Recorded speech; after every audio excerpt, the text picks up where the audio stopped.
Assalamualaikum warahmatullahi wabarakatuh. Perkenalkan, nama saya Elda. Saya dari kelas 2D PGMI, mata kuliah Filsafat Pendidikan. Di sini saya akan menjawab pertanyaan dari presentasi kemarin. Yang pertama, apa perbedaan utama antara filsafat pendidikan Islam dan filsafat pendidikan Barat? Perbedaan utama antara filsafat pendidikan Islam dan filsafat pendidikan Barat dapat dilihat dari beberapa fundamental, yaitu tujuan pendidikan, sumber pengetahuan, pendekatan pedagogis, dan pandangan tentang manusia.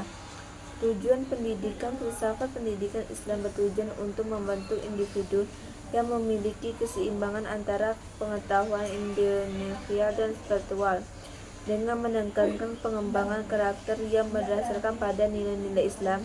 Tujuannya adalah mencapai kebahagiaan dunia dan akhirat serta menjadikan khalifah di dunia atau di bumi. Filsafat pendidikan Barat lebih berfokus pada pengembangan keterampilan berpikir kritis, kreativitas, dan kemampuan intelektual.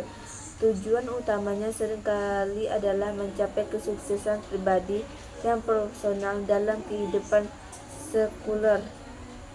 Sumber pengetahuan filsafat pendidikan Islam. Sumber pengetahuan utama adalah wahyu, Al-Quran, dan hadis, serta akal yang digunakan untuk memahami dan mengembangkan ilmu pengetahuan. Pendidikan Islam mencakup ilmu-ilmu agama dan ilmu-ilmu umum dengan wahyu sebagai panduan utama. Filsafat pendidikan Barat mengutamakan rasionalisme, empirisme, dan metode ilmiah sebagai sumber utama pengetahuan. Pengetahuan dianggap valid jika dapat dibuktikan melalui observasi, eksperimen, dan logika. Pendekatan pedagogis. Filsafat pendidikan Islam pendekatannya holistik yang mencakup dimensi intelektual, spiritual, moral, dan sosial. Pendidikan dilakukan dengan cara menanamkan nilai-nilai agama, etika, dan moral dalam setiap aspek kehidupan. Filsafat pendidikan Barat pendekatannya lebih beragam dan bisa sangat pragmatis atau eksperimental. Fokus utama seringkali pada pengembangan keterampilan kognitif dan kemampuan analitis, dengan pendekatan yang dapat beragam mulai dari tradisional hingga progresif. Pandangan tentang manusia. Filsafat pendidikan Islam, manusia dipandang sebagai makhluk yang memiliki potensi spiritual dan intelektual yang harus dikembangkan seimbang. Pendidikan bertujuan membantu individu mencapai fitrah mereka, yaitu keadaan alami yang sesuai dengan kehendak Allah. Filsafat pendidikan Barat, pandangan tentang manusia seringkali lebih sekuler dan individualitas. Pendidikan diarahkan untuk mengembangkan potensi individu, kemandirian, dan kemampuan untuk berpikir kritis tanpa terlalu banyak menekankan aspek spiritual.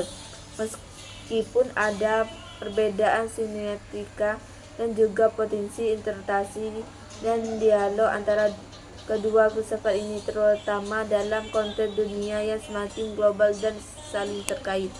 Baiklah, pertanyaan kedua, apa makna sebenarnya dari konsep ilmu dalam konteks pendidikan Islam? Dalam konteks pendidikan Islam, konsep ilmu memiliki makna yang sangat luas dan mendalam. Berikut adalah beberapa poin kunci yang menjelaskan makna ilmu dalam pendidikan Islam. Ilmu sebagai penerapan hati dan pikiran. Dalam Islam, ilmu bukan hanya informasi atau pengetahuan yang bersifat teknis, tetapi juga merupakan cahaya yang menerangi hati dan pikiran. Ilmu dianggap sebagai sarana untuk mendekatkan diri kepada Allah Subhanahu wa Ta'ala dan meningkatkan kualitas ibadah. Ilmu agama dan ilmu duniawi. Pendidikan Islam mengakui pentingnya ilmu agama, ulumuddin, dan ilmu duniawi, ulumul dunia. Keduanya dianggap penting dan saling melengkapi. Ilmu agama mencakup pengetahuan tentang akidah, fikih, tafsir, hadis, dan sebagainya. Sementara itu, duniawi mencakup sains, teknologi, matematika, dan lain-lain. Islam mendorong umatnya untuk menguasai kedua jenis ilmu tersebut. Kewajiban mencari ilmu adalah kewajiban bagi setiap muslim, baik laki-laki maupun perempuan. Ini berdasarkan hadis Nabi Muhammad SAW, menuntut ilmu itu wajib atas setiap muslim. Tujuan ilmu dari mencari ilmu dalam Islam adalah untuk mencakup keselamatan di dunia dan akhirat.